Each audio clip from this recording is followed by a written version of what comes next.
I bought the service manual myself, but I know now that the torque on this nut is 65 pound-feet, and then they call for red 271 or 272 red Loctite thread locker on the threads.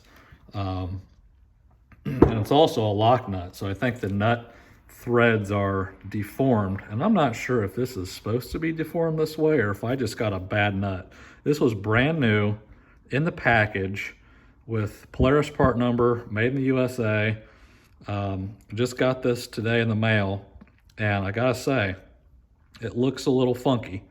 I've never seen a lock nut that has threads that look quite like that, so I hope that's not a problem. I guess we'll find out.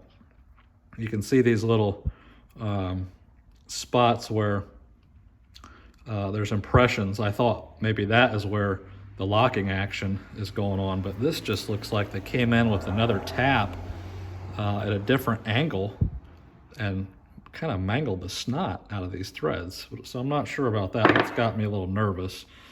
And then this is the bearing.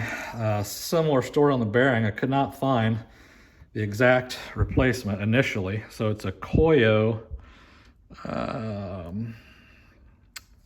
somewhere, let's see, right there. It's a Koyo bearing, and the Koyo part number is 6306R. And that's not an easy bearing to find. Later on, I did find that bearing under the Polaris part number, but that was after I had found this, which is supposed to be equivalent. It's supposed to be a Timken bearing. You can see here, the box says DT Components Drivetrain Products, marketed by the Timken Corporation. And part number on that is 306W. I went online, looked up the load ratings. They appear to be equal to or a little bit better than the load ratings on this Koyo bearing that came stock with the four-wheeler. So I got this. Now it's a sealed bearing, and of course you can pop those seals off pretty easily. There's videos on YouTube how to do that. So I took this cover off, and you look in there, it's greased with some white grease, and there are 8 balls in this bearing, as opposed to the stock bearing had 7 balls that are larger. So I thought this was supposed to be a Timken bearing. Pull it out of the box, and the seal says Nachi, Japan, part number 6306 NSE3. Well, when I look that bearing up, it doesn't have quite the load ratings, like a third less than the Timken bearing and this Koyo bearing. So that had me worried. I called Timken. They said that sometimes their automotive bearings, they actually will buy the bearing from Nachi and put it in their own box. And then I called Nachi and talked to an engineer there, and he said the same thing. Sometimes Timken will buy our bearings and box them in their own packaging. So probably it is a fine bearing to use. But I do have, this was $32 on eBay. I found this through someone online, Kiwi Sports, I believe. And they had just one in stock. I bought it, and it was only $19. So I'll have the proper bearing. I'm pretty certain the bearing is a press fit onto the pinion shaft here. So I'll need a press to do that. My father-in-law has one to get that pressed on. And like I said, I tried to reuse this nut here, but I could not get that off for the life of me. In fact, I broke my vise, and I actually welded it back together. I don't know if it's going to be stronger than it was or not, but broke the vise. Tried, before I broke it, I actually tried heating this. You can see that the steel is blued, probably softened. Heated it to 600 degrees Fahrenheit, used a little infrared gun.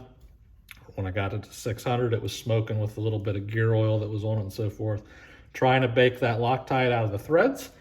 I used the giant wrench here, 15-inch wrench, and gave it everything I had and could not get that thing loose, using at least this bench vise and my workbench configuration here that I got going on. So just went ahead and bought a new bearing, since I pretty much probably toasted the steel and softened it anyway. So I got this nut. Hopefully this nut will work out. I've got this bearing, but I've also got the proper bearing, the exact replacement bearing, let's say, coming in the mail in a few days. So I'll be able to get that, unitize that, by pressing the bearing on, hopefully put some thread locker on the nut, torque the nut down. Hopefully it's not a cross thread issue with these weird looking threads. Drop that into the rear differential and button that puppy back up. Fill it with some 80W 90 gear oil. Put the pinion cover, put a new seal in there. Be good to go on that end. And then just put the shock back on. It was funny when I tried to get the shock off, I could not get it off for the life of me. And I ended up cutting this part. I've welded it back on. Need to do a little bit more welding yet to it to get a good repair. But I just could not get it off. And it has this configuration here where there's a metal sleeve on the inside and two polypropylene or some sort of plasticky rubber bushings that fit in here like this. And then those bushings fit inside of that hole there on the rear differential case. And so yeah, the metal sleeve that goes down the middle of the two plastic pieces was ovalized or something to where I could not get it off the bolt. So I ended up, I applied a torch. I smoked these two bushings, unfortunately. The tube was bad, the bolt and the nut were bad by the time I was done with it, so I had to get all new parts there. And these bushings, they're not cheap. They're hard to find as well. I got one off of one website for $7 or $8, and then the other one I got off a Polaris parts dealer online for like $17. Bolt was maybe $3. The nut was, I don't know, 50 cents or something. It wasn't too bad for the nut. And the sleeve, I think it was $11, and it was a package of two.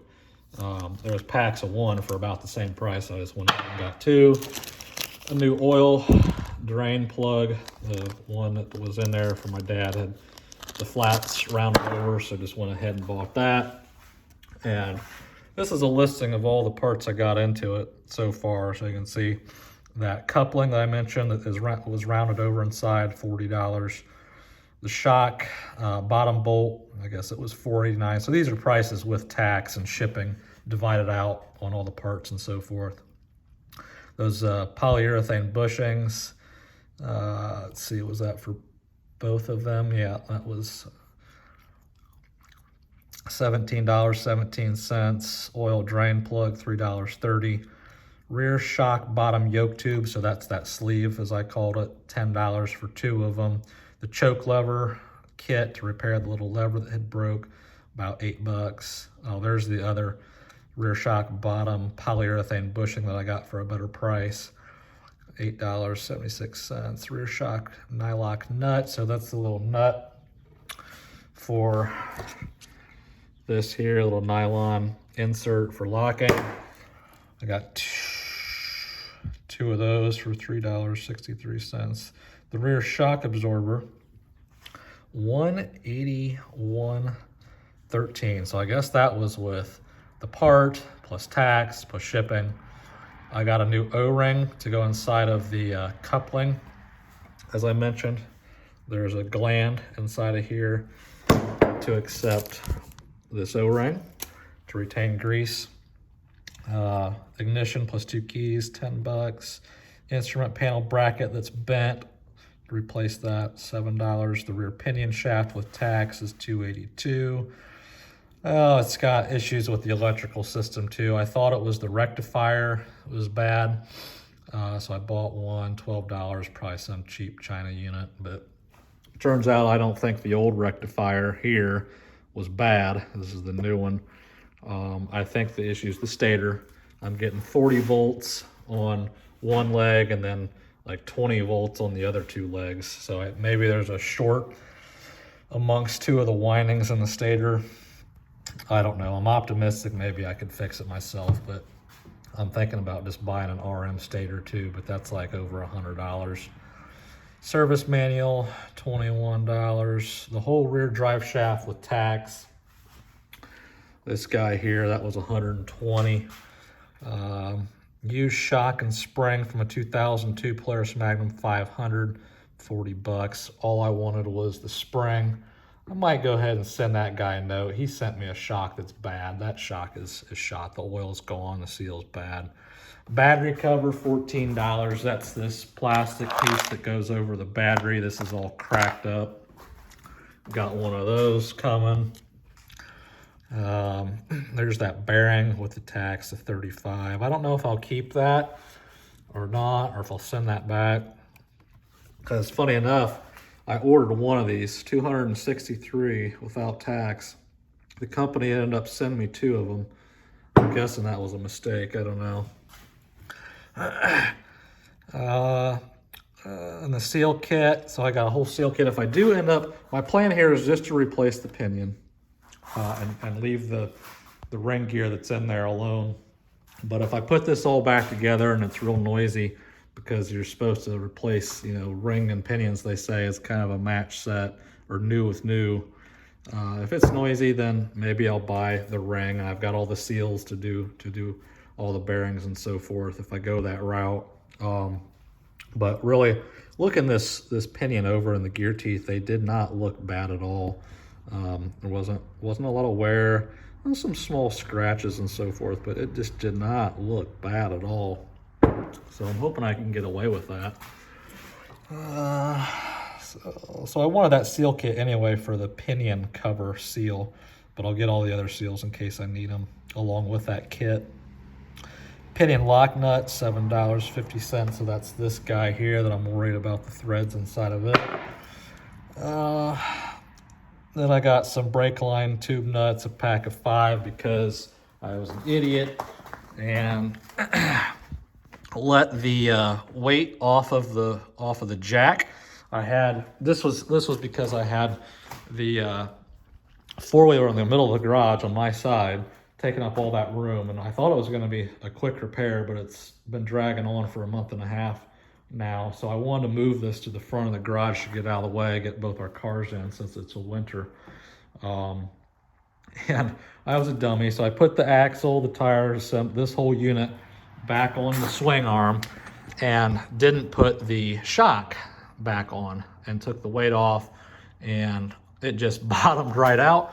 Came down here, this crossbar here came and pinched and broke the brake line here, so I had to buy a couple tube nuts. I already had this union on hand and just did a little repair there to the brake line. Other than that, that's kind of a rundown. There is one other small issue. There's a donut gasket from the pipe to the muffler here, right in here. And I think that gasket is bad because there's quite a bit of exhaust leakage around this area. That's like a $10 part. Maybe I'll get around to doing that too. We'll see. It's just amazing. You know, this thing's old, and you get into it and you replace one thing, and then you realize another thing needs replaced, and it just keeps going and going. But I did get it from my dad. He didn't charge me anything. Like I said, I got about $900 into it. Replaced all the fluids that had never been replaced, other than the engine oil. Engine oil, my dad was good about doing that. But yeah, I replaced the oil and the gear oil in the front differential, gear oil in the rear differential, changed the antifreeze for the first time in probably 20 years. My dad would just throw whatever oil he had, mix it, whatever he had on hand, 5W, a little 10W, a little 0-820, whatever he's got, a little bit of this, a little bit of that. So dump that oil out and put the OE specified, what is it? 0-840, I believe. I got some 0-840 full synthetic Mobil 1. Yep, European car formula. Put that in there, put a new filter. I don't think my dad had ever really replaced the oil filter. That's a Fram filter for motorcycles. It's I did some cross-referencing. It fits up well, and I think it has the proper capacity and so forth, so that'll be a fine filter for it. It's a 5-speed transmission. I was talking to the guys at the Polaris shop that I had mentioned, and they said that Polaris required them to get 2 Xpeditions and put them on their showroom floor. As a dealer, they were required to do that. And they said it was not a popular ATV at all, and they did sell the 2 ATVs, the 2 Xpeditions, 425. Maybe one was a 425 and the other was a 325. I don't remember what he said, but they didn't get in anymore after they managed to sell those 2. And the reason he said was that it's a 5-speed. Everybody wants an automatic. They didn't want to be messing with the foot lever shifting. No clutch, so it's an automatic clutch. You just have to leave off the gas when you go to shift. But the gear shifter down there, it's pretty stiff, unfortunately. It's kind of hard to shift it. The Polaris guy at the dealer said, yeah, they were all that way. But my dad had the foot peg coming out here horizontal so he could, have room for his big trapping boots or whatever. I went ahead and moved the shifter lever at a lower angle here to get better leverage for shifting. So maybe that'll help that. And he said that the guys at the Polaris dealer said the idea behind this design, the Xpedition with the 5-speed transmission, was torque. It was kind of meant to be like a little tractor. So in first gear, you got a lot of torque.